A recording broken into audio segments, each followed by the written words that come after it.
12वां अध्याय में भगवान ने अर्जुन को कहा, तू निमित्त बन, तू और कुछ मत कर, तू निमित्त बन, तू सोच ही मत कि तू कुछ कर रहा है, तू निमित्त बन, तू सिर्फ एक जरिया बन, जरिया, तू एक सिर्फ इंस्ट्रूमेंट बन, तू सिर्फ एक मोबाइल फोन बन जो दो लोगों को बात करवा पाए।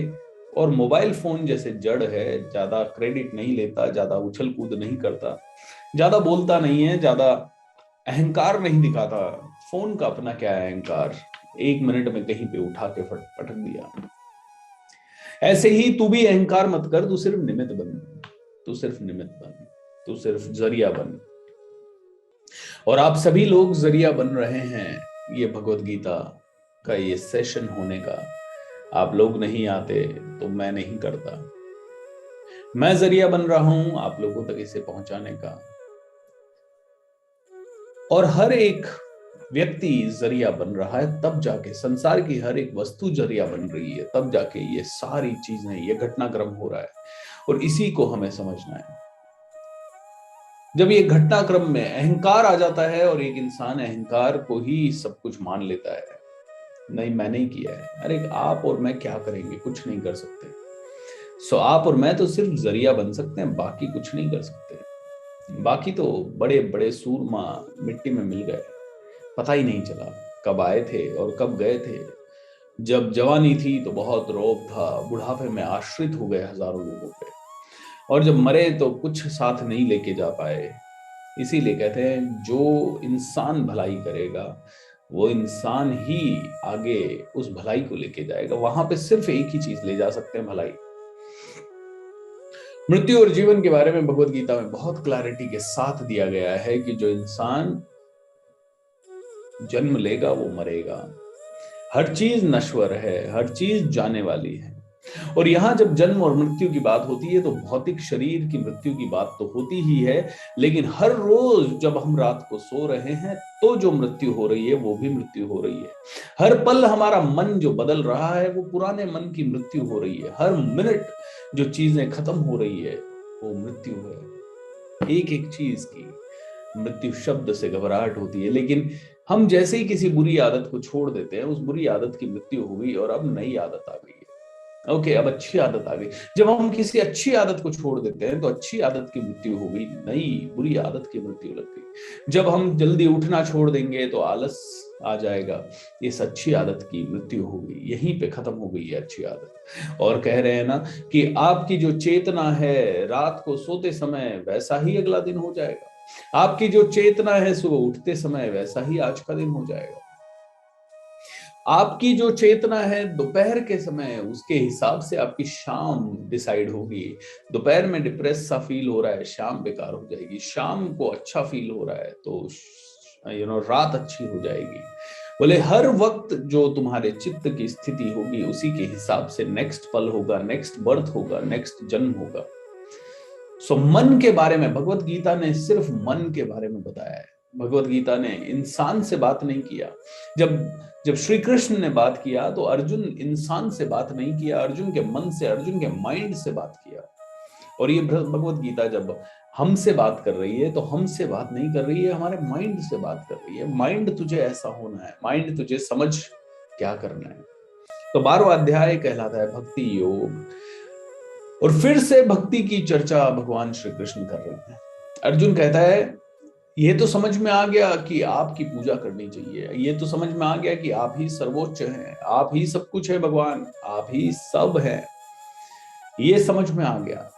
लेकिन अब आप श्री कृष्ण जो मेरे सामने रहते हैं, जो मेरे जैसे दिखते हैं, उस श्री कृष्ण की मैं पूजा करूं या ये जो विराट रूप मैंने दर्शन किया 11वें अध्याय में उसकी चर्चा करूं? दोनों में से किसकी पूजा करूं, किसकी अर्चना करूं? क्योंकि ये जो विराट रूप है इसके हिसाब से तो कण कण में भगवान है। ये तो देख भी नहीं पा रहा हूं मैं, ये तो कोई इंसान देख भी नहीं पा रहा। तो क्या मैं प्रकृति की पूजा करूं, क्या मैं भगवान की आकार रूप में, सकार रूप में पूजा करूं या निराकार रूप में पूजा करूं? ओके, मैं कैसी पूजा करूं, किसकी पूजा करूं, कौन ज्यादा श्रेष्ठ है, किसकी पूजा, किसकी भक्ति ज्यादा श्रेष्ठ है, साकार की या निराकार की? तो यहाँ पे बहुत बातें होती है कि मूर्ति पूजा करें या ना करें। यहाँ पे बहुत सारी बातें होती है कि यू नो हर कण में, सृष्टि के हर एक कण में भगवान है, तो हर किसी मतलब ऐसे ही बिना किसी मूर्ति, बिना किसी उसके सिर्फ ध्यान लगा के बैठे रहें और पूजा करें, आराधना करें, शक्ति उपासना करें, किसकी करें, या भगवान की कोई मूर्ति लेके पूजा करें। तो इसके ऊपर भगवान श्री कृष्ण कहते हैं कि दोनों ही पूजा अल्टीमेटली तुझे मोक्ष दिलाएगी, चाहे तू साकार की पूजा कर, चाहे तू निराकार की पूजा कर। लेकिन श्री कृष्ण ने कहा है कि निराकार की पूजा करना बहुत ही डिफिकल्ट है, और उसके लिए जो लेवल चाहिए वो हर किसी का हो नहीं पाता है।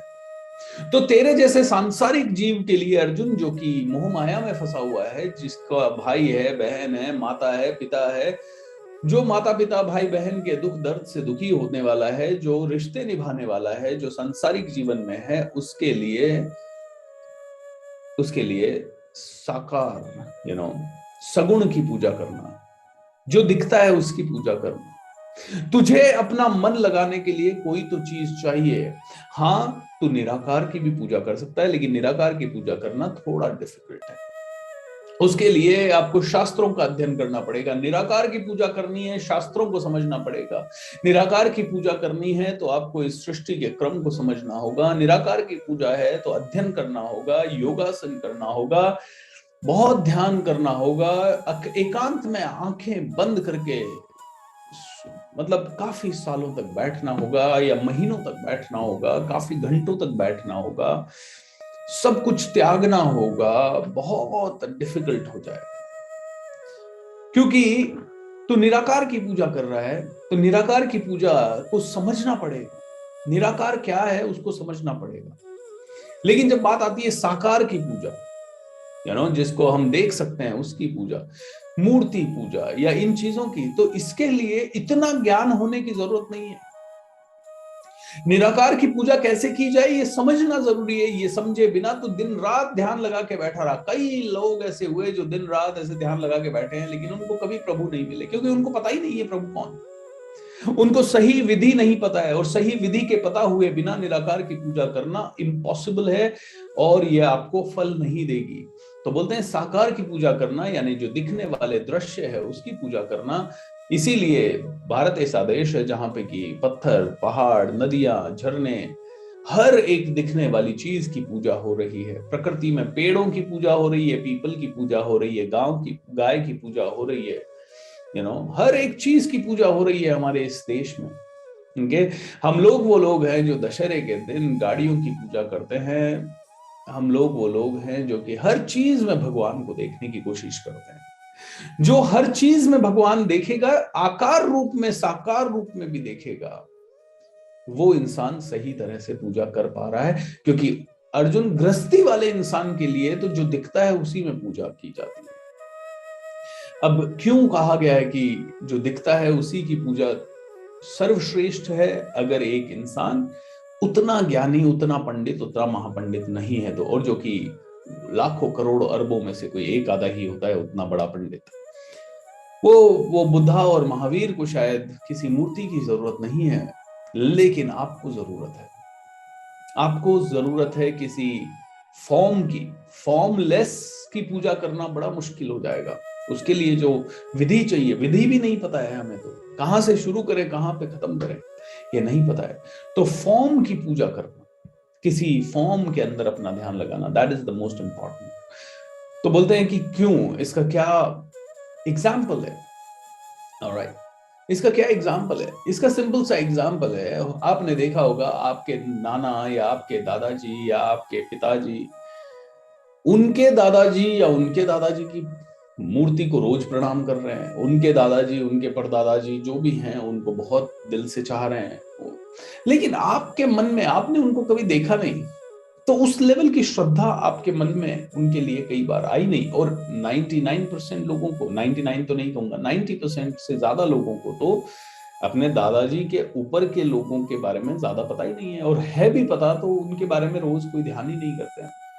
हमने जिनको देखा उनकी बातें हम कर पाते हैं। जिनको हमने देखा, जिनकी मूर्ति हमने देख ली, जिनका चित्र हमने देख लिया, जिनकी कहानियां हमने पढ़ ली, कि भाई कृष्ण हुए तो कृष्ण ऐसे हुए, कृष्ण ऐसे दिखे, कृष्ण ने ये किया, कृष्ण ने वो किया, तो भक्ति जाग गई।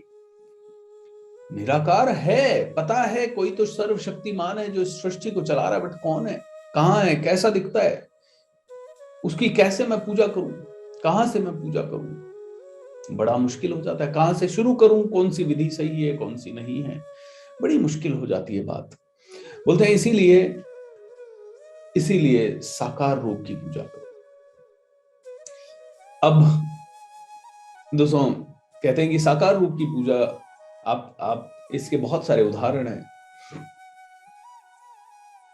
अगर इस रूम में कहीं पे भी कोई चप्पल उतार दी, कोई जूता उतार दिया, चल जाएगा। लेकिन जैसे ही यहां एक भगवान की मूर्ति स्थापित हो गई ना, वैसे ही श्रद्धा अपने आप आ जाएगी। अनजान से अनजान व्यक्ति, मूर्ख से मूर्ख व्यक्ति जूते बाहर उतारेगा। तो ये पावर है साकार का, ये पावर है दिखने वाली चीज का। जैसे ही दिखा, मैं इस कमरे में नहीं बैठा हूं तो मेरी टीम का कोई भी मेंबर, मान लीजिए मैं अदृश्य रूप में इस कमरे में बैठा हूं, तो मेरी टीम का कोई भी मेंबर कभी भी घुसेगा, बाहर वाला भी कभी भी घुसेगा, साफ सफाई करने वाला भी कभी भी घुसेगा, ऑफिस बॉय भी कभी घुसेगा, हो सकता है इस कुर्सी पे भी मेरे बैठे रहे। लेकिन जैसे ही मैं यहां बैठा हूं तो सभी लोग एक डिवोशन के साथ काम करने लगेंगे। इस रूम में शायद नहीं आएंगे, आएंगे तो पूछ के आएंगे, आएंगे तो परमिशन से आएंगे, बातचीत करके आएंगे। साकार साकार जहां है वहां पे श्रद्धा अपने आप आ जाती है। साकार जहां पे जो दिख रहा है कोई, तो वहां पे अपने आप।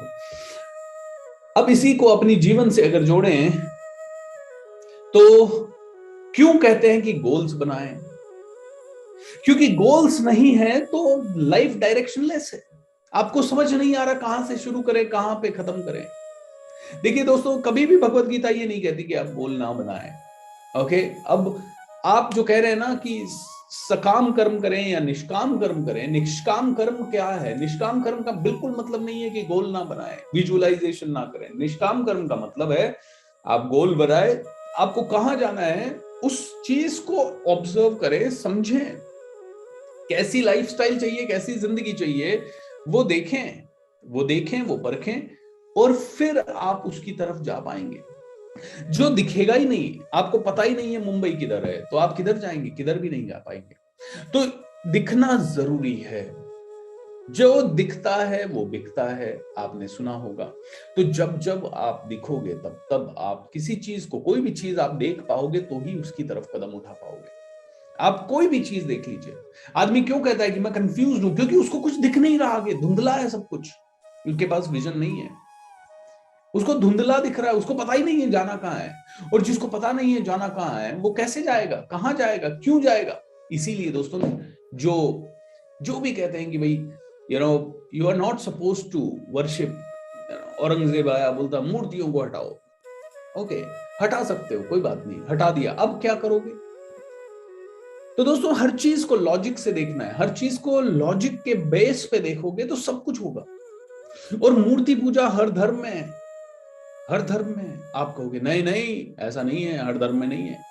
अरे हर धर्म में क्यों नहीं है? जैसे ही मस्जिद देखी मुस्लिम झुक गया, ओके, जैसे ही मंदिर देखा, वो भी तो एक मूर्ति है, वो भी तो एक तरह की। आप देखिए हर एक मुस्लिम के घर में मस्जिद की या काबा की या मक्का की वो फोटोज लगी होंगी। हर एक, मैं तो जहां पे भी गया हूं, मक्का मदीना की फोटो या काबा की फोटो या किसी बहुत ही अच्छे धार्मिक स्थल की फोटो, हो सकता है वो किसी पर्टिकुलर भगवान की फोटो नहीं है, लेकिन वो फोटो जो श्रद्धा पैदा कर रही है वो दृश्य है। किसी भी सिख के घर में गले में लॉकेट लगा होगा, क्रॉस लगा होगा, कोई ना कोई ईसा मसीह की फोटो, क्रॉस या चर्च। और हर एक हफ्ते कहीं पे भी चर्च देखा तुरंत झुक गए, गुरुद्वारा देखा तुरंत झुक गए, मंदिर देखा तुरंत झुक गए। ओके, तो मूर्ति पूजा तो हर जगह है। तो इसका मतलब है दृश्य की पूजा करना। एक इंसान को दृश्य चाहिए, एक इंसान को, आपके और मेरे जैसे साधारण ग्रस्त इंसान को दृश्य चाहिए, जिसको हम समझ सकें, जिसको हम देख सकें। और अगर दृश्य नहीं मिला तो हमें फिर भक्ति के मार्ग पे बहुत डीप जाना पड़ेगा, हमें कोई गुरु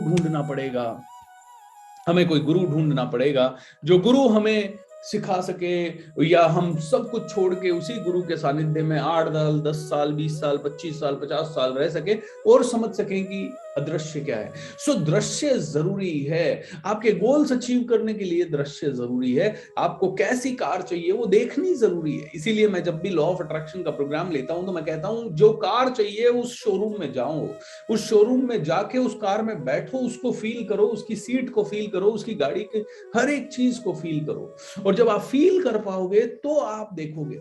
जब तक मैंने रोल्स रॉयस पहली बार देखी नहीं तब तक मुझे समझ नहीं आई रोल्स रॉयस कैसी है। बस एक एक आधी पिक्चर देखी, बट हकीकत में देखी तो समझ में आती है उसकी ग्रैंडनेस क्या है, उसकी लंबाई क्या है, उसकी चौड़ाई क्या है, उसकी मजबूती क्या है, उसके अंदर का इंटीरियर कैसा है। ये जब हकीकत में हम देखते हैं तो समझ में आता है। इसीलिए हर वो चीज जो आपको चाहिए उसे देखो, हर वो चीज जो आपको चाहिए अपने इस जीवन में उसे समझो। तो जिसको भगवान चाहिए उसे भगवान को देखना पड़ेगा। तो इतने विराट रूप को कैसे समझोगे, बड़ा मुश्किल है। उसको तो पूरा देख भी नहीं पाओगे, उतना तो दर्शन, बोलते हैं अर्जुन तेरे अलावा तो किसी और को दर्शन दे ही नहीं रहा हूं, तो तेरे अलावा तो कोई और देख ही नहीं सकता, न तूने, तेरे पहले किसी ने देखा, न तेरे बाद में कोई देख रहा है, तो ये दर्शन तो किसी को मिला ही नहीं है। तो इसकी पूजा कैसे करेंगे? इसलिए जो मैं साधारण रूप में कृष्ण हूं उसी की पूजा कर दूं, उसी की आराधना कर। तो दोस्तों सबसे पहला सवाल यहाँ आंसर हो जाता है कि हम दृश्य की पूजा करें या अदृश्य की पूजा करें। दृश्य की पूजा करनी है।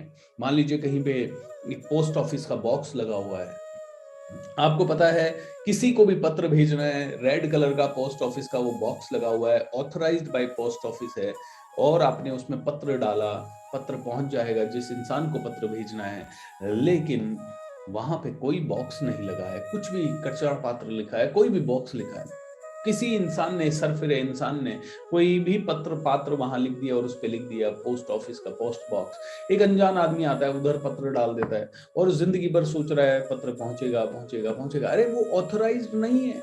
जब वो ऑथराइज्ड पत्र नहीं है तो पहुंचेगा कैसे? अच्छा, कोई अच्छा आदमी, सेन आदमी, समझदार आदमी उस बॉक्स को खोल के देख ले, उस पे एड्रेस पढ़ ले, उस एड्रेस को पढ़ के फिर पोस्ट ऑफिस में पहुंचा दे, फिर पोस्ट ऑफिस उसको पहुंचा दे। मिरेकल्स हो सकते हैं, राइट? मिरेकल्स हो सकते हैं, लेकिन हर किसी के साथ तो ये पॉसिबिलिटी नहीं है ना कि आप कहीं पे भी किसी भी बॉक्स में पत्र डाल दो और पहुंच जाएगा। हर किसी के साथ कैसे होगा? ये नहीं होगा। मैंने कहीं पे ऐसे ही पत्र देख लिया, मेरे घर के बाहर एक बॉक्स है उसमें पत्र डाला हुआ है, पता नहीं फला फला किसी का तो है, मैं क्या उसको लूंगा हर बार और उसको पहुंचाऊंगा सही जगह? अरे इतना कहाँ टाइम है, अरे ये किसका आ गया, ये तो अपने है ही नहीं, चलो फाड़ो और फेंको, खत्म। तो दोस्तों पत्र सही जगह पहुंचे, इसीलिए सही तरीके का इस्तेमाल करने को बताया गया है। और सही तरीका यह है, हमने देखते ही श्रद्धा जब आ सकती है कि साधारण इंसान को श्रद्धा आएगी नहीं, वो बैठा रहेगा आंखें बंद करके, उसको समझ ही नहीं आएगा वो क्या कर रहा है। इसीलिए साधारण इंसान को श्रद्धा लाने के लिए कुछ तो फॉर्म में होना चाहिए। इसीलिए दोस्तों आपको विजन बोर्ड बनाने को बोला जाता है। अगर आप अपना गोल अचीव करना चाहते हैं तो वो गोल आपकी आंखों के सामने रहे, वो आपके कमरे में लगा हुआ रहे, जो दिखेगा वो आप कर पाएंगे। हर चीज, चाहे वो भगवान की प्राप्ति हो, चाहे गोल की प्राप्ति हो, लक्ष्य प्राप्ति के लिए कुछ तो आपको दिखना जरूरी है। Hope you get it. Hope you get it. So, तो दोस्तों दिखना जरूरी है। तो भगवान कहते हैं आप ज्ञान योग का प्रयोग करो या भक्ति योग का प्रयोग करो। ज्ञान योग क्या है? ज्ञान योग यानी जानकारी हो गई कि भाई समझ गए, शास्त्रों को समझ गए, पूजा की मतलब तपस्या करना समझ गए, अपने शरीर को देखना समझ गए, अपने मन को देखना समझ गए, विपश्यना समझ गए, तो ये ज्ञान योग हो गया। लेकिन भक्ति योग बहुत ही, भक्ति योग मतलब हम भक्त बन गए और हम लोग साकार की, सगुण की पूजा करने लगे।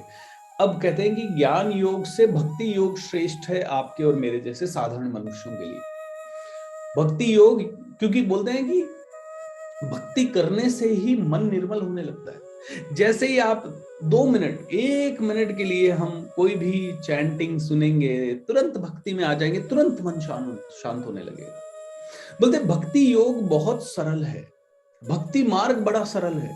बोलते हैं अर्जुन, भक्ति मार्ग ये है कि सुबह कोई भी ना समझ आदमी सुबह उठा, नहाया धोया और भगवान के मंदिर में आके श्रद्धा से बैठ गया, बस वो उसका भक्ति शुरू हो गई। बोले इतना सरल है, इतना सरल है भक्ति मार्ग कि भाई आप भगवान को भोग लगा रहे हो, बस वो भोग लगाना, वो श्रद्धा है, उसमें आपको फल मिलने लग गए। बोले भक्ति योग इतना सरल है कि ना समझ मूड इंसान भी आराम से फॉलो कर सकता है भक्ति योग। तो भक्ति योग बहुत इजी है। बोला भक्ति योग में नाचने को मिलता है, गाने को मिलता है, कीर्तन करने को मिलता है, प्रसाद मिलता है। भक्ति योग में किताबें पढ़ने को मिलती है। भक्ति योग में किसी अच्छे गुरु का सानिध्य मिलता है। भक्ति योग में तुम अच्छी जगह पे, अच्छे मंदिर में, अच्छे वातावरण में बैठे हो, तुरंत तुम्हारे अंदर अच्छी फीलिंग जनरेट होती है। तो बोलते हैं भक्ति योग इतना सरल है। भक्ति योग नाचते गाते हुए मुझे प्राप्त करने का योग है। भक्ति योग बिना किसी चीज को छोड़े हुए मुझे प्राप्त करने का योग है। इसीलिए भक्ति योग में आप आसानी से हर एक इंसान जा सकता है। इसीलिए दोस्तों इतनी कथाएं, इतना सब कुछ हो रहा है। बोलते हैं मैं भक्ति योग में भी तुझे इतनी सारे ऑप्शंस देता हूं, और इतने सारे धर्म मैंने इसलिए बना दिए, इतने सारे संप्रदाय इसलिए बना दिए, इतने सारे पूजा की विधियां अलग अलग बना दी, इतने सारे तरीके हैं कि भाई कीर्तन करो, नाचो, डांस करो, कृष्ण भक्ति में लीन हो जाओ, राम भक्ति में लीन हो जाओ, परशुराम भक्ति में लीन हो जाओ, तुम शिव भक्ति में लीन हो जाओ। बोलो भक्ति योग के मैंने तुझे लाखों ऑप्शन दे दिए हैं भक्ति करने के। तो देखिए जीवन में बहुत आगे बढ़ने के लाखों ऑप्शन है कि नहीं है हमारे पास। जीवन में किसी भी क्षेत्र में आगे बढ़ने के लाखों करोड़ों ऑप्शन आज की डेट में भगवान ने हमें दिए हैं। आप जो चाहो बन जाओ, लेकिन आप किसी भी फील्ड में भक्ति ना करो। अब देखिए भक्ति योग क्या है। मैंने ट्रेनिंग के फील्ड की भक्ति की है तो मुझे ट्रेनिंग अच्छा करने का मिल रहा है। किसी ने भाला फेंकने की भक्ति की है तो वो भाला फेंक में अच्छा है। किसी ने भार उठाने की फील्ड की भक्ति की है तो वो उस फील्ड में बहुत पावरफुल बन रहा है। बोलते भक्ति योग में तुम्हें सहज ही मोक्ष मिलेगा, यानी सर्वोच्च लेवल मिलेगा। भक्ति योग बहुत इंपॉर्टेंट है। तो भक्ति तो करो तो सही, डिवोशन डालो तो सही। डिवोशन, बोले डिवोशन जिसमें होगा वो इंसान भी बहुत आगे जाएगा। क्यों बोला जाता है कि राम राम जपो, कृष्ण कृष्ण जपो, या कोई मंत्र बोलो? क्योंकि जैसे ही आप मंत्र बोलोगे, आपको मंत्र का मीनिंग पता है या नहीं है, आप फिर भी सही जगह पे पहुंच सकते हो। जैसे कि मान लीजिए कोई भी इंसान है, वो अपने आप किसी की भक्ति करने लग जाए। जैसे मैंने एक दिन देखा था, एक बंदा जो कि धोनी का बहुत बड़ा फैन था, धोनी का भक्त था कह सकते हैं। वो जहां पे भी मैच होता इंडिया में, अब्रॉड, हर जगह पहुंच जाता धोनी की जर्सी वर्सी पहन के, और उसके जैसा रंग वोल। तो धीरे धीरे ऐसे लोग स्पॉट हो जाते हैं, मीडिया ने स्पॉट कर लिया। और धोनी का सबसे बड़ा फैन, तो उसका तो नाम होने लग गया, धोनी का सबसे बड़ा फैन। अब नाम क्या है मुझे याद नहीं है, बहुत साल पहले की बात हो गई, 7-8 साल पहले मैंने पढ़ा था। तो भक्त का नाम अपने आप हो जाता है। आप देखिए जितने भी बहुत परम भक्त हुए, उनके सबकी उतनी बड़ी महिमा है जितनी भगवान की महिमा। तुलसीदास जी को एक बार किसी बादशाह ने कैद करवा लिया। तुलसीदास जी आ रहे थे और किसी ने सोचा कि भाई बड़ा प्रतापी ये पंडित है, तो बादशाह तक खबर पहुंची बड़ा प्रतापी पंडित है, मुर्दे को जला दिया, ऐसा हो गया, वो हो गया। तो बादशाह ने उधर दरबार में बुलाया, बोला हमें भी ऐसा कोई कर्तव्य दिखाओ। बोला मैं तो भक्ति में भक्त हूँ, मैं कौन सा, मैं क्या जानता हूँ, मैं तो कुछ नहीं जानता हूँ, प्रभु करते हैं सब कुछ। बोला हमको बेवकूफ बना दो, जा डाल दो जेल में, जैसा हरि की इच्छा। ऐसा बोल के तुलसीदास जी को जेल में डाल दिया गया। और जेल में डाल दिया गया, वो तो वहां पे भक्ति में लीन हो गए। उनको क्या फर्क पड़ता है जेल हो या फिर महल हो, कोई फर्क नहीं पड़ता। अब तुलसीदास जी को जेल में डाल दिया तो किसी ने उसी दरबार में किसी ने कहा सर ये अनर्थ मत करो, ये बहुत बड़े संत हैं और इनको आप जेल में डाल रहे हो, महापाप कर रहे हो। तो ये एक सच्ची घटना है दोस्तों, और ये एग्जैक्टली शायद औरंगजेब के टाइम की है, जब भी तुलसीदास जी का जो युग था। मैंने उसके बारे में उतना ज्यादा नहीं पढ़ा, लेकिन एक दिन मैं सुन रहा था एक कथा के अंदर, ये भगवत गीता की कथा चल रही थी। तो बहुत पहले मैं ये सुना था, करीब 1-1.5 साल पहले कोई वीडियो में, बोलते हैं अचानक से उस दिन उस राज्य पे बंदरों का अटैक हो गया, एक साथ, मतलब भयंकर, हजारों बंदर आ गए। कहां से आए पता नहीं, कहां से आए, क्या हुआ पता नहीं, और बंदरों ने सब कुछ उजाड़ना शुरू कर दिया। तो किसी को समझ में नहीं आया ये हुआ क्या, किसी को समझ नहीं आया हुआ क्या, बादशाह को समझ नहीं आया हुआ क्या। तो किसी ने बादशाह को बोला, वो जो संत पकड़ा है उसको छोड़ दो, ये अगर आपने एक दिन और रखा तो पूरा गांव उजड़ जाएगा, आपका पूरा शहर उजड़ जाएगा, आप कुछ करने लायक नहीं बचोगे। तुरंत आदेश दिया गया, तुलसीदास जी को रिहा किया जाए। तुरंत रिहा किया, और जैसे ही तुलसीदास जी जेल से छूटे, पता नहीं वो लाखों बंदर, हजारों बंदर आए और वो कहां गायब हो गए, वापस से चले गए। दोस्तों, ऐसी आप उठा के देखिए कहानियां, कथाएं, और लाखों लोग इन चीजों के बारे में, अब ये छोड़ दीजिए तुलसीदास जी, और वो तो बहुत बड़े पंडित, महान पंडित हो। मैं अगर मेरी बात करूं तो मेरे ऊपर बड़ा संकट आ गया था 2017-18 में। मेरे गुरु ने कहा, when you support the world selflessly the whole universe supports you endlessly. बस मैंने उसको पकड़ लिया और उसी इंटेंशन से काम किया, जुप, सारी प्रॉब्लम्स गायब। मैंने कोई भगवान की भक्ति नहीं की, मैंने बस मेरे गुरु के अंदर आस्था दिखा दी। मैंने, उन्होंने जो कहा मैंने एज इट इज कर दिया, एंड मेरे सारे दुख दर्द अपने आप दूर हो गए, और भगवान की कृपा से सब कुछ बहुत अच्छा हो रहा है, सब कुछ बहुत अच्छा हो रहा है। मुझे किसी ने कहा कि भगवान को 1% का अपने बिजनेस में पार्टनर बना लो। मैंने 1% का भगवान को बिजनेस में पार्टनर बना लिया। हर साल जितना मैं कमाता हूं उसका 1% अपने आप डोनेशन में चला जाता है। मैंने 1% का भगवान को 2019 से पार्टनर बनाया, और 2019 से मेरे भंडार हमेशा भरे हुए रहे। कभी ऐसा नहीं हुआ कि मेरे अकाउंट में 1-2 करोड़ रुपए से कम पैसा पड़ा हो। आराम से आया, और प्रॉपर्टीज भी बनी, और ऊपर से लोग भी आए, और सहज पैसा आया, आसानी से पैसा आया, हर तरह से पैसा आया। And literally I am telling you, आप भी ये कर सकते हैं। और इसी चैप्टर में आगे दिया है कि भक्ति कैसे कैसे करें।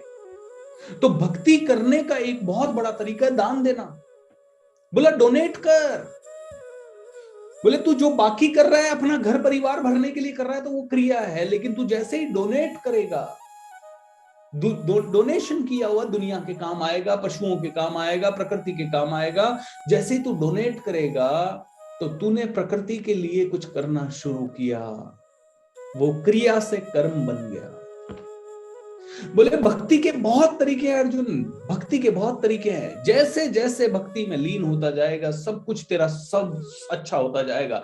जो आदमी अपने काम की पूजा कर रहा है वो भक्ति में लीन है, कोई बात नहीं, वो भगवान के लिए, भगवान क्या कहते हैं, मन को शुद्ध रखो। जो आदमी दिन रात अपने काम में लगा हुआ है, उसके लिए, उसके पास समय नहीं है बुरी बातें करने का, बुरी बातें सुनने का, बुरा कुछ करने का, तो बोलते हैं अपने काम में भक्ति कर ले, कोई बात नहीं, तू मेरे बारे में मत सोच अर्जुन, इट्स ओके। तू अपनी तीरंदाजी के बारे में सोच, तू अपनी विद्या के बारे में सोच, तू अपनी स्किल, कौशल के बारे में सोच, और दिन रात उसी में लीन हो जा। कोई काम के थ्रू, बोलते हैं आप किसी काम के थ्रू भगवान को पा सकते हो।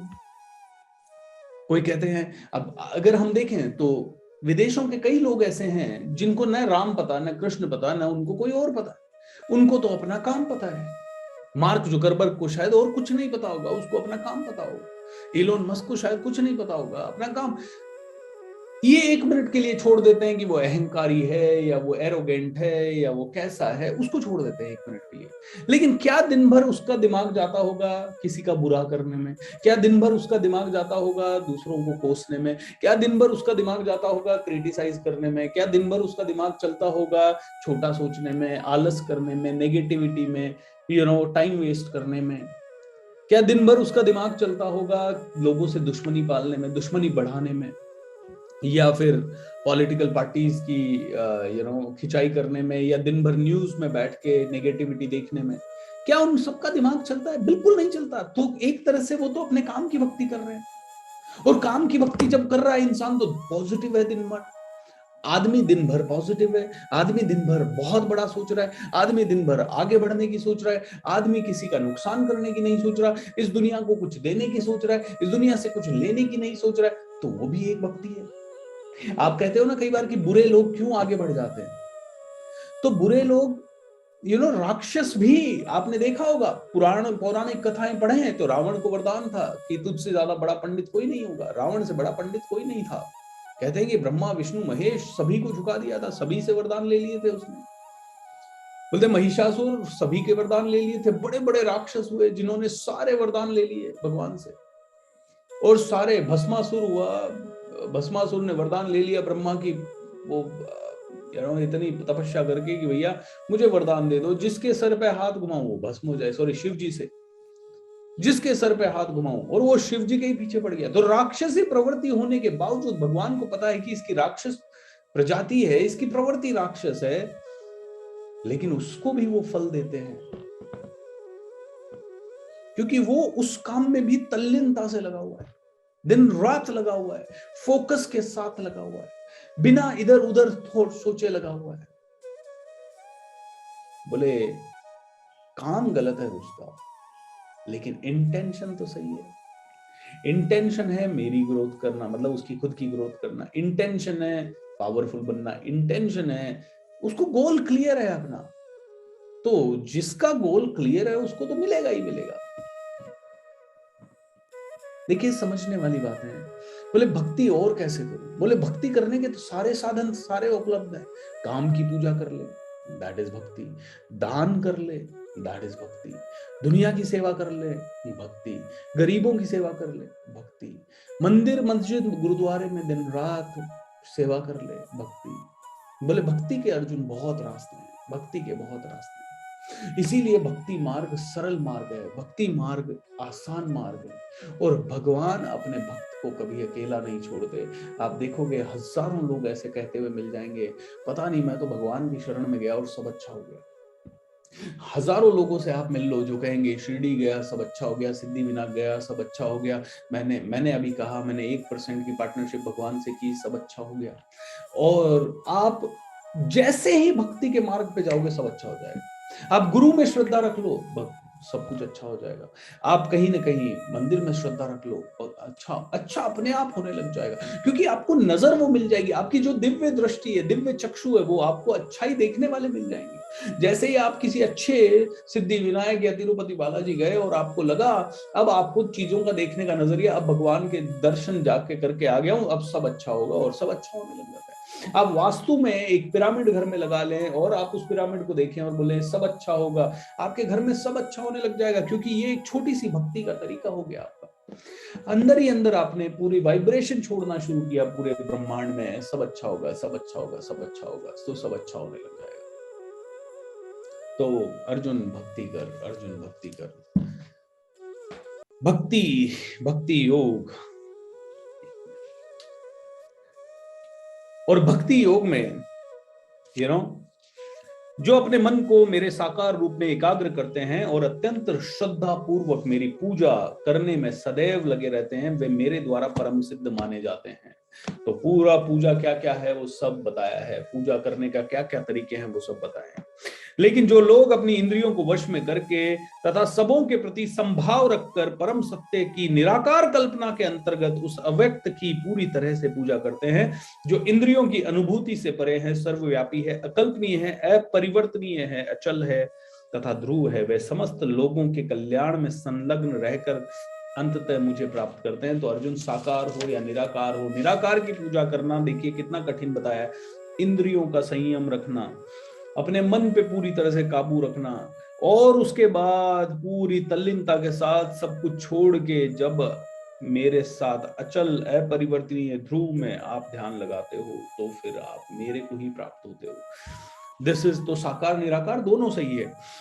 लेकिन जिन लोगों के मन परमेश्वर के अव्यक्त निराकार स्वरूप के प्रति आसक्त हैं, उनके लिए प्रगति कर पाना अत्यंत कष्टप्रद है। मतलब आपने और मेरे जैसे लोगों ने बचपन से देखा है, राम ऐसे होते हैं, कृष्ण ऐसे होते हैं, राधा जी ऐसे हैं, तो हम लोगों के लिए निराकार, हम आंखें भी बंद करेंगे और भगवान की कल्पना करेंगे तो जो हमने बचपन से सुना है वही आएगा हमारे सामने, वही आएगा हमारे सामने। तो बोले हमारे लिए ये बड़ा मुश्किल है, इसीलिए अर्जुन वो बिल्कुल ना कर।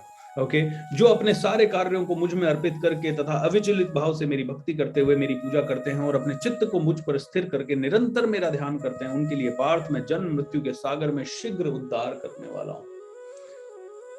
तो जो अपने सारे कार्यों को मुझ में अर्पित कर दे कि भाई मैं कमा क्यों रहा हूं, भगवान की भक्ति के लिए कमा रहा हूं, भगवान की पूजा के लिए कमा रहा हूं। अब भगवान की भक्ति क्या मतलब, भगवान हर कण में है, तो पूरी संसार की भक्ति के लिए कमा रहा हूं, तो खुद के लिए नहीं कमा रहा हूं। भगवत गीता कहती है 50% अपने अपने अपनी इनकम का 50% डोनेट करो। भगवत गीता कहती है 50% डोनेट करो। 50% डोनेट करने का मतलब है कि भाई खुद के लिए कितना, जीने के लिए जितना जरूरी है उतना इस्तेमाल करो, बाकी सारा दुनिया के लिए लगा दो। लेकिन हम आज भोक्ता हो गए हैं, भोगी हो गए हैं, और भोगी हो गए इसलिए मानसिक रोगी हो गए हैं। मानसिक रोग, जितना भोग बढ़ेगा उतना मानसिक रोग बढ़ेगा। जितना इस संसार में भोग बढ़ेगा उतना मानसिक रोग बढ़ेगा। और भोग के नए नए तरीके, नए नए साधन, नए नए प्रसाधन खुल रहे हैं रोज। जो इंसान जितना भोग करेगा, जितना भोग विलास में, संजय दत्त की जिंदगी आप देख लीजिए, भोगी था, ड्रग्स, नशा, हर तरह का, वो अपने इंटरव्यू में कहता है कि I may have had sex with 400 women। Okay, वो अपनी मूवी में कहता है, मूवी आप देख लीजिए उसकी, संजू बोलता है भोगी था हर तरह से, खाना पीना, रात को पार्टी, शराब, ये सब उसके लिए बड़ा कॉमन था, इतना बड़ा भोगी। अब आप कहोगे लेकिन उसकी लाइफ तो अच्छी है। ओहो, जेल में रहा, रोज, मतलब क्या क्या नहीं सहा उसने। उसकी मूवी देखेंगे तो आपको समझ में आएगा कि मेंटल असाइलम में, डिप्रेशन में उसके जिंदगी के करीब 30 साल इतने बुरे गुजरे, और भोग छोड़ दिया, तब धीरे धीरे लाइफ इंप्रूव होने लग गई। जब वो जेल में रहा, जब वो असाइलम्स में रहा, धीरे धीरे उसको ड्रग मिलना कम हुई, शराब मिलना कम हुई, उसके गलत काम सारे धीरे धीरे कम होने लगे, धीरे धीरे वापस से वो लाइमलाइट में आने लगा। बोले भोग पतन का कारण है, रोग का कारण है, और अपने जिंदगी को नीचे ले जाने का सबसे बड़ा रास्ता है भोग। और देख लीजिए आज संसार में डिप्रेशन, कैंसर, बीमारियां, तलाक, रिश्तों में कड़वाहट, घर टूट जाना, न्यूक्लियर फैमिली होना, बहुत परेशानियां होना। आज कोई रात को बीमार हो जाए तो पूछने वाला कोई नहीं है आसपास। इनसिक्योरिटी, डकैती, चोरी, लूट, हत्या, बलात्कार, सब कुछ बहुत ज्यादा हो रहा है। क्यों? क्योंकि इंसान भोगी हो गया है। पहले कभी भी जितना भोगी नहीं होता था इंसान, उससे कई गुना ज्यादा पिछले 50 सालों में हो गया। आधुनिकता अच्छी चीज है, फैसिलिटी दे रही है, ये इंटरनेट कनेक्शन से आप और मैं जुड़ पा रहे हैं, सैकड़ों किलोमीटर दूर बैठे हुए भी हम और आप जुड़ पा रहे हैं। That is a very very good thing. लेकिन एवरेज इंसान भयंकर भोग विलास में लिप्त हो गया है। एक एवरेज इंसान हजारों लाखों खाने पीने के ऑप्शन वहां से शुरू हो जाता है। जरूरत नहीं है, न पेट को जरूरत है, न बॉडी को जरूरत है, न शरीर को जरूरत है, न मन को जरूरत है, न आत्मा को जरूरत है। आत्मा को जरूरत नहीं है, मन को जरूरत है। बस मन कहता है चलो। डिस्ट्रैक्शंस। तो इसीलिए कहते हैं कि भक्ति के लिए 4 चीजें बहुत जरूरी है अर्जुन, 4 चीजें। और वो 4 चीजें पहले आपको बताइए कौन कौन सी, एक बार याद करें। उन 4 चीजों को जरूर त्यागें। जुआ, इलिसिट सेक्स, मीट ईटिंग, मांसाहार, किसी को मार के खाना। किसी को मार के खाने का मतलब सिर्फ फिजिकली किल करके खाना ही नहीं, किसी का दिल दुखाना, किसी को मेंटल टॉर्चर करना, किसी की प्रमोशन को छीन लेना और उसको बहुत दुखी कर देना, किसी के साथ पॉलिटिक्स या षड्यंत्र करके किसी को गर्त में डाल देना, ये भी मीट ईटिंग है। तो ये 4 चीजें छोड़नी पड़ेगी, तब जाके आप भक्ति के मार्ग पे अर्जुन चल पाओगे। देखिए, भोग से मतलब हम सबको मॉडरेशन पे आना पड़ेगा। मैं प्राणिक हीलिंग के बहुत फॉलो करता भी था और करता हूं अभी भी। तो वो कहते हैं कि देखिए, मॉडरेशन का प्रिंसिपल अपना ले। आप जैसा मनुष्य या मेरे जैसा मनुष्य जो इतने चकाचौंध के बीच में रह रहा है, वो पूरी तरह से डिटैच नहीं हो पाएगा, बड़ा मुश्किल हो जाएगा, टाइम लग सकता है। तो कहते हैं मॉडरेशन। मॉडरेशन क्या है? आपको डायबिटीज है, आपको मीठा खाने की इच्छा है, आप थोड़ा सा चख लें, ये है मॉडरेशन। आप नॉनवेज के बिना रह ही नहीं सकते, वैसे तो बिल्कुल नहीं खाना है, नॉनवेज जैसी चीज तो बिल्कुल नहीं खानी है, लेकिन अगर आप फिर भी नॉनवेज के बिना रह ही नहीं सकते तो आप मॉडरेट करें। रोज खा रहे हैं तो महीने में एक बार खाना शुरू करें, धीरे धीरे धीरे धीरे कम करें। मॉडरेशन, मॉडरेशन मतलब बहुत ही लिमिटेड करें। अगर कर रहे हैं तो आपको ड्रिंक करना अच्छा लगता है, जैसे occasionally once in a while I also take, तो अगर आपको ड्रिंक करना अच्छा लगता है तो 6 महीने में एक बार आपने ले लिया, थोड़ा सा दोस्तों के साथ ले लिया, लेकिन it should not be above and over a limit, never, it can never be.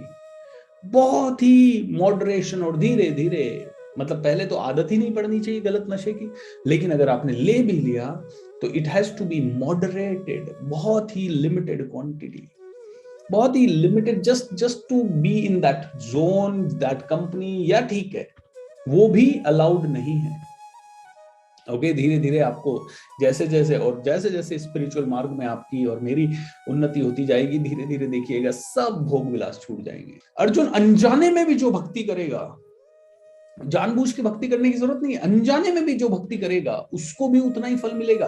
तो किसी मंदिर में जो पुजारी है, बहुत पढ़ा लिखा है, बहुत पंडित है, बहुत ज्यादा जानता है, उसको भी फल मिलेगा, लेकिन जो बेचारा उस मंदिर का कुछ नहीं जानता, वो सिर्फ अपनी जीविका कमाने के लिए उस मंदिर में चौकीदारी कर रहा है, बोलते उसको भी उतना ही फल मिलेगा जितना पुजारी को मिलेगा, क्योंकि वो निमित्त बन रहा है उस मंदिर के, और हजारों लोगों की श्रद्धा का निमित्त बन रहा है वो वॉचमैन। तो बोलते हैं अर्जुन, निमित्त बन, कोई बात नहीं, हर आदमी पुजारी नहीं बन पाएगा, एक मंदिर में एक ही पुजारी चाहिए, लेकिन एक मंदिर में 10 सफाई कर्मचारी चाहिए, एक मंदिर के लिए 10 संतरी चाहिए, एक मंदिर को चलाने के लिए 10 क्लर्क चाहिए, एक ट्रस्ट को चलाने के लिए कई सारे लोग चाहिए। बोलते हैं अर्जुन, वो कोई भी काम तू कर ले, तू निमित्त बन, तुझे सब कुछ मिलेगा। बहुत परिवर्तन हो रहा है दोस्तों, बहुत परिवर्तन हो रहा है, मेरे अंदर भी हो रहा है। मुझे भगवान में अपने चित्त को स्थिर करो और अपनी सारी बुद्धि मुझ में लगाओ, इस प्रकार तुम निसंदेह मुझ में सदैव वास करोगे। हे अर्जुन, हे धनंजय, यदि तुम अपने चित्त को अविचल भाव से मुझ पर स्थिर नहीं कर सकते तो तुम भक्ति योग की विधि विधानों का पालन करो, इस प्रकार तुम मुझे प्राप्ति करने के चाह उत्पन्न करोगे। यदि तुम भक्ति योग के विधि विधानों का भी अभ्यास नहीं कर सकते, तो बोलते भक्ति योग के विधि विधान क्या है? नहा धो के पूजा करो, अर्चना करो, आप मंत्र उच्चारण वगैरह करो, मंत्र वगैरह को समझो, आप भोग लगा के, भगवान को भोग लगा के फिर आप खाना खाओ, ये सब जैसे एक काम करने के, ये सब भक्ति की बात। बोले भक्ति क्यों करनी है? ताकि तुम पॉजिटिव तुम बिना किसी चित्र के पॉजिटिव नहीं हो पाओगे अर्जुन। तुम डिप्रेशन से बाहर निकलना चाहते हो, तुम नेगेटिविटी से बाहर निकलना चाहते हो, तुम्हें कोई तो ऐसी जगह चाहिए जहां जाते ही तुम्हारा मन निर्मल हो जाए, इसीलिए भक्ति। तो दोस्तों यहाँ पे ये सिर्फ आपके काम वाम की भक्ति तो छोड़ दीजिए, ये रियल में किसी एक इष्ट की भक्ति, किसी एक इष्ट की भक्ति। आप किसी एक इष्ट की भक्ति करते हो या एक से अनेक देवताओं को पूजते हो, बोलते डजंट मैटर, बट आपको भक्ति करनी। तो कोई हनुमान जी की भक्ति करता है, कोई शंकर की भक्ति करता है, बस जो आपके मन को निर्मल कर दे, जो आपको और शुद्ध बना दे, जो आपको और डायरेक्शन दे दे, जो आपको भोग से मुक्ति दिला दे, वो भक्ति आप करना शुरू करो। बोले भक्ति के विधि विधानों के हिसाब से भक्ति करो। अगर वो भी प्रयास नहीं कर सकते तो कर्म करने का प्रयत्न करो, क्योंकि मेरे लिए कर्म करने से तुम पूर्ण अवस्था को सिद्ध प्राप्त होंगे। कि भाई तुमसे भक्ति नहीं होती, तुम मंदिर के संतरी बन जाओ, तुम कई लोगों को भक्ति मार्ग पे लाने के वो बन जाओ, क्या कहते हैं, तुम कई लोगों को भक्ति मार्ग पे लाने के निमित्त बन जाओ। तो कोई बात नहीं, तुम भक्ति नहीं कर सकते, तुमसे नहीं हो रहा है, तुमसे वो भगवान को ऑफरिंग नहीं हो रहा है, तुमसे वो सुबह उठ के भजन भाव नहीं हो रहा है, तुमसे कीर्तन नहीं हो रहा है, तुमसे अच्छी बुक्स नहीं पढ़ी जा रही है, तुमसे धर्म चर्चा सुनी नहीं जा रही है। अगर तुमसे ये सब नहीं हो रहा है अर्जुन, तो कोई बात नहीं, तुम निमित्त बनो, तुम कर्म करो, तुम ऐसा कर्म करो जो कि लोगों को सिद्धि, क्योंकि लोगों को तुम वहां पहुंचाओ तो भी तुम भक्त हो। आप अच्छे नहीं बन सकते, आप law of attraction, magic of thinking rich, Bhagavad Gita, commando training में जो सिखाया उसको फॉलो नहीं कर सकते, तो आप लोगों को इस मार्ग पे डालने के निमित्त बनो। मैं अगर आप लोगों को जैसा सिखा पा रहा हूं वैसा सिखा सकता हूं या उससे और बेटर सिखा सकता हूं तो बहुत बढ़िया है, नहीं सिखा सकता तो अब मुझे इससे बेटर कहां पे शिक्षा मिल सकती है वहां पे लोगों को भेजने का निमित्त बनना है। इसीलिए मैंने हजारों बार आपको कहा विपश्यना सीखें, हजारों बार मैंने आपको कहा नित्य शांति को भी फॉलो करें, हजारों बार मैंने आपको कहा आप सब वो सीखे, मैंने आपको रेकमेंड किया कि आप जाएं और ये किताबें पढ़ें। तो जो मैं नहीं कर सकता मुझे निमित्त बनना है वहां तक लोगों को भेजने का। मुझे ये नहीं अरे नहीं अगर मैंने इनको विपश्यना बोला तो ये मेरे प्रोग्राम में नहीं आएंगे, मेरा तो एक ही ध्येय होना चाहिए, सिर्फ कमांडो ट्रेनिंग के अलावा कुछ नहीं है दुनिया में, कोई बेस्ट नहीं है। और आप देखो हर जगह यही हो रहा है, हमारा ही ट्रेनिंग बेस्ट है। अरे नहीं है यार हमारा ट्रेनिंग बेस्ट, हमसे बेटर बेटर ट्रेनर हैं इस दुनिया में। हाँ मेरा विजन सेशन सर्वश्रेष्ठ है क्योंकि मेरे को अभी तक ऐसी कोई जगह नहीं मिली जो विजन के नेक्स्ट लेवल का ज्ञान मुझे दे रही है। तो हाँ जिस दिन अभी तक मैं बोलूंगा विजन में आइए, और जिस दिन मुझे ऐसा कुछ मिल गया कि जो विजन से भी सर्वश्रेष्ठ है उस दिन मैं आपको बोलूंगा विजन में तो आओ, उसके बाद वहां पे भी जाओ, नेक्स्ट लेवल वो है। क्योंकि नेक्स्ट लेवल मैं नहीं करवा पा रहा हूं। जो ये कमांडो ट्रेनिंग का नेक्स्ट लेवल है वो विपश्यना है या वो अपने आप को जानने की और बड़ी बड़ी पद्धतियां हैं जिनके पास आपको जाना पड़ेगा। वहां आप जाइए, वहां आप सीखिए, मुझे निमित्त बनना है। आप लोगों को कमांडो ट्रेनिंग में लाने का निमित्त बनो। आप क्योंकि उनको विपश्यना के लिए प्रेरित नहीं कर पाओगे, आपकी बात सुन के कोई 10 दिन के लिए जा नहीं पाएगा तो वो आप मेरे पास लाओ, मैं बताऊंगा उनको उधर जाने का, लेकिन सिस्टमैटिक तरीके से बताएंगे। तो आप मेरे लिए आप लोगों को यहां लाने के लिए निमित्त बनो, मैं लोगों को वहां भेजने के लिए निमित्त बनूंगा, और वहां से फिर लोगों को और कहीं भेजने के वो लोग निमित्त बन रहे हैं। तो निमित्त बनो, निमित्त बनो। तो कहीं ना कहीं कर्म करो। कोई बात नहीं भक्ति नहीं कर पा रहे तो कर्म तो करो, और कार्य क्रिया मत करो, कर्म करो। कर्म करो क्रिया मत करो। तो जो 90% लोग कर रहे हैं वो सिर्फ क्रिया है, वो कर्म नहीं है। कर्म वो है जो इंसान को सही रास्ते पे डालने के लिए या संसार को सही डायरेक्शन देने के लिए आप कर रहे हो, वो कर्म है। तो दोस्तों भगवत गीता के बाद तो शायद मेरे अंदर और उत्साह आ गया है कि लोगों को मैं कहूं कि कमांडो ट्रेनिंग में आओ, लोगों को मैं दिल से कहूं कि आप मेरे मैजिक ऑफ थिंकिंग रिच में आओ। क्योंकि मुझे ये रियलाइज हुआ कि यार जब लोग यहाँ आते हैं उसके बाद मैं इनडायरेक्टली उनको वहां जाने के लिए भी प्रेरित करता हूँ। How wonderful. क्योंकि अदरवाइज मैं एक एक आदमी को जाके मैं भी कहने लगूं आज, हे लिसन लिसन, अपने जीवन को सर्वश्रेष्ठ बनाओ, भगवत गीता का अध्ययन करो। आप अपने जीवन को सर्वश्रेष्ठ बनाने के लिए आप विपश्यना करो। आप अपने जीवन को सर्वश्रेष्ठ बनाने के लिए तेज गुरु के पास जाओ। आप अपने जीवन को सर्वश्रेष्ठ बनाने के लिए सदगुरु के पास। कोई मेरी बात नहीं सुनेगा, एक एक जाके मैं, और जिसको भी मैंने इंडिविजुअली कहा ना, कई बार लोग पार्टी में शादी में कई जगह मिल जाते हैं, भूपेन जी आप क्या सजेस्ट करते हो अपने मन को। मेरा एक दोस्त आया, मैं गया जोधपुर, तो बड़ी पूरी फैमिली बड़ी एक्साइटेड, भूपेन जी आ रहे हैं मिलेंगे, बहुत बढ़िया। तो मिले, बहुत अच्छा हुआ सब कुछ, नाश्ता वाश्ता। और मैं 10 दिन का विपश्यना करने के बाद उससे मिला। नहीं, जोधपुर उतरते ही वो मुझे पिक करने आया, उसने विपश्यना के सेंटर छोड़ा। 10 दिन मैं वहां रहा, 10 दिन के बाद मैं उससे मिला, 10 दिन के बाद उसके घर गया। अभी 4-5 दिन पहले वो आया, और उस दिन जब वो 10 दिन के बाद मुझसे मिला तो क्या यार ऐसा क्या है, आप क्यों गए थे, ये 10 दिन का क्या था यहाँ पे, ऐसा आपने 10 दिन निकाल लिए, वो भी बिना फोन के, बिना बात किए, बिना खाए पिए ज्यादा। मैंने कहा हाँ आप भी करो, आपके जोधपुर शहर में, मैं बाहर से आके कर रहा हूँ तो आपको तो करना चाहिए, आपके तो शहर में है। हाँ हाँ यार करना चाहिए, बिल्कुल करना चाहिए, हम भी करेंगे। अरे लेकिन यार बिना फोन के कैसे रहेंगे, अरे यार बिना बिना खाने पीने के कैसे रहेंगे यार, हम तो फूडी हैं, हम तो ये हैं। करो तो सही यार। नहीं करा, नहीं किया, नहीं किया। आज उसको बात को 1-1.25 साल हो गया। 3-4 दिन पहले अजमेर आए थे, बोले यार हमसे तो नहीं होगा वो सब। क्यों? क्योंकि मैं भी ऐसे बताऊंगा ना किसी को, कोई नहीं मानेगा। किंतु तुम मेरे इस भावनात्मक में कर्म करने में असमर्थ हो तो तुम अपने कर्म के समस्त फलों को त्याग कर कर्म करने का तथा आत्मस्थिति होने का प्रयत्न करो। अब आप कह रहे हो कि सर मैं तो लोगों को बता रहा हूं, आपके प्रोग्राम में आए, मैजिक ऑफ थिंकिंग रिच करें, विपश्यना जाएं, सब कुछ बता रहा हूं सर, लोग मेरी सुनते ही नहीं है। लोग मेरी सुनते ही नहीं है। तो लोग मेरी सुनते ही नहीं है, तो उस केस में वो कहते हैं कि कोई बात नहीं, आप सिर्फ लोगों को बोलो, लोग आए ना आए वो फल आपको त्याग कर दो। आ गए तो बहुत बढ़िया है, उसका क्रेडिट मत लो। क्रेडिट भगवान अपने आप देंगे तुम्हें। तुम क्रेडिट मत लो, तुम अपने समस्त कर्म को परित्याग करो, फिर भी तुम नहीं कर पा रहे हो, तुम्हारे पास एक भी आदमी को बताने का समय नहीं है कि कमांडो ट्रेनिंग में जाओ, ये करो वो करो, तुम डोनेट करो। कर्म फलों का परित्याग करने का मतलब है कई तरह से परित्याग करना, डिटैचमेंट पैदा करना। जो संपत्ति आप कमा रहे हो उससे डिटैचमेंट। आप और मैं 50% डोनेट नहीं कर पाएंगे, लेकिन 1-2%, 3% से शुरू करें। बोले वो भी आपके कर्म, आपने नहीं तो अपनी आसक्ति, मेरा 1 लाख रुपया मैंने कमाया, वो भी 30 दिन मेहनत करके, उसमें से 3,000 कैसे दे दूं किसी को? I mean so much of attachment of.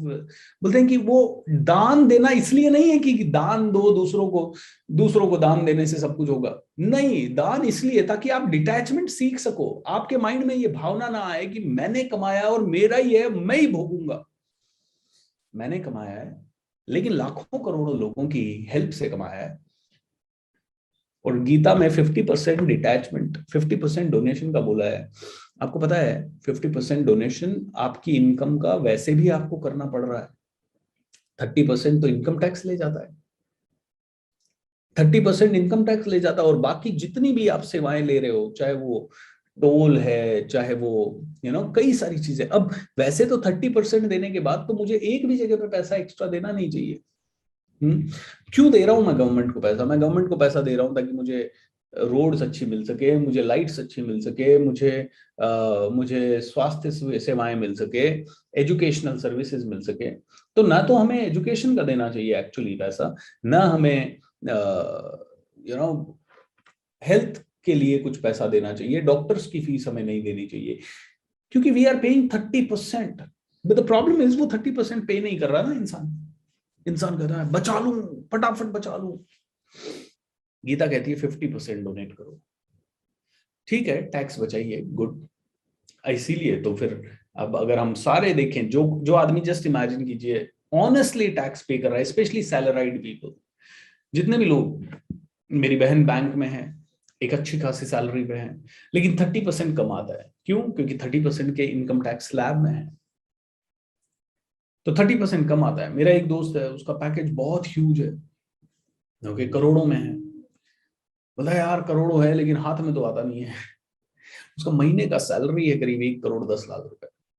बोलता है यार अकाउंट में तो 80-85 लाख रुपए आता है। 1 करोड़ रुपए महीना, 1 करोड़ 10 लाख रुपए महीना सैलरी, 18-19 करोड़ का पैकेज है, जापान में सेटल्ड है आज।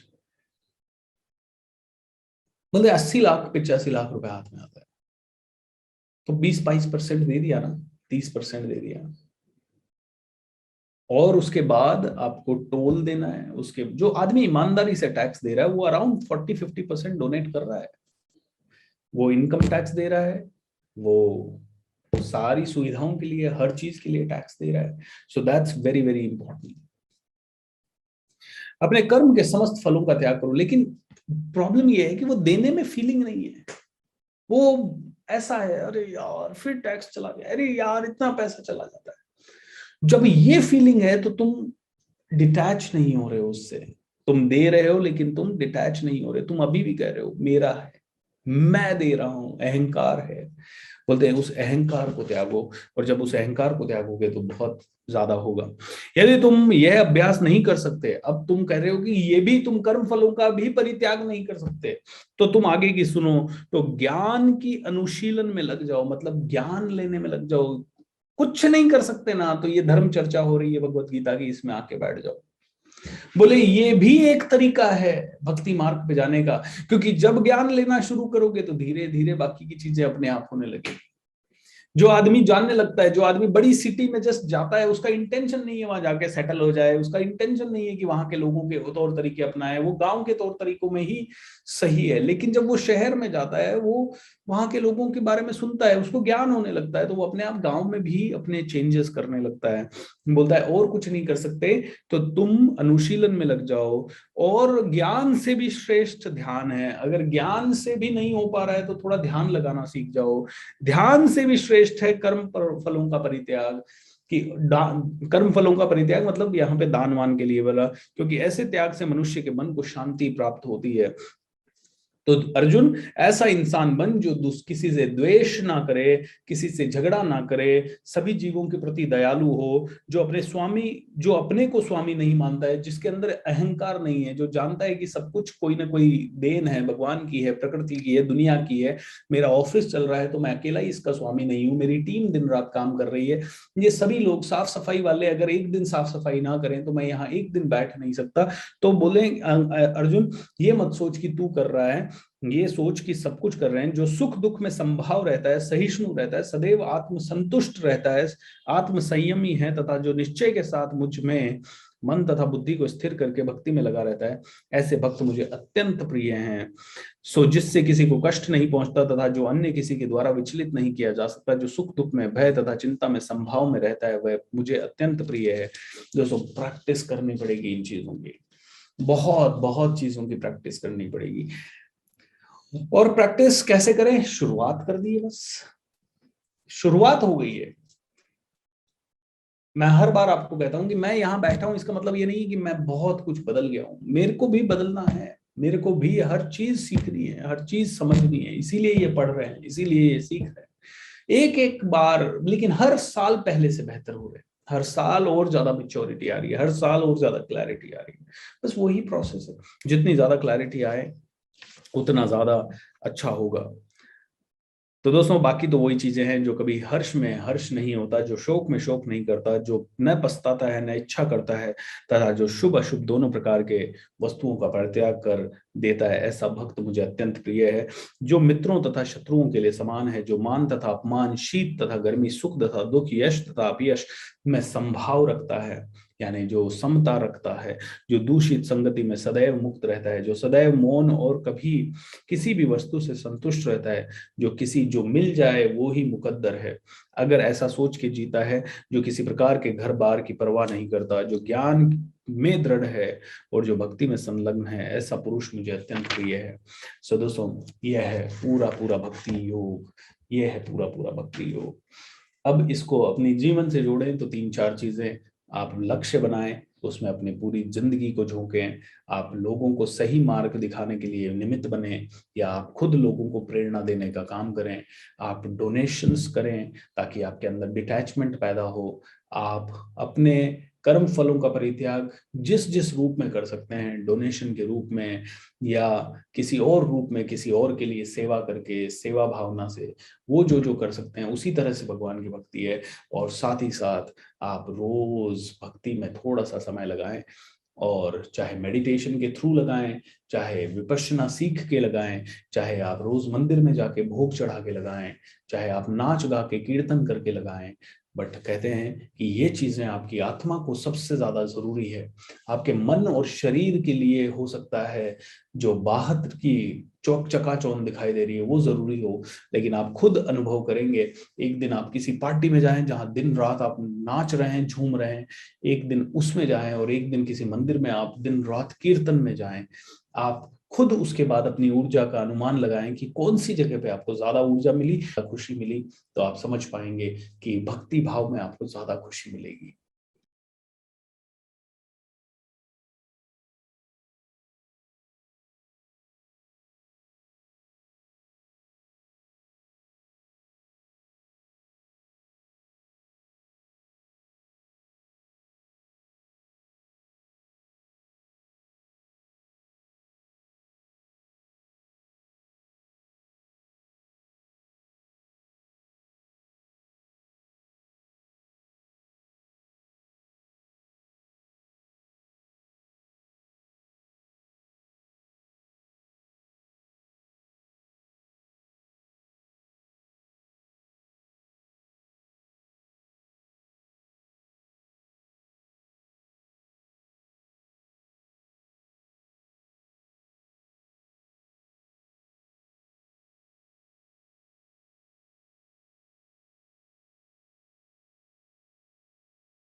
नशा, नशा, नशा।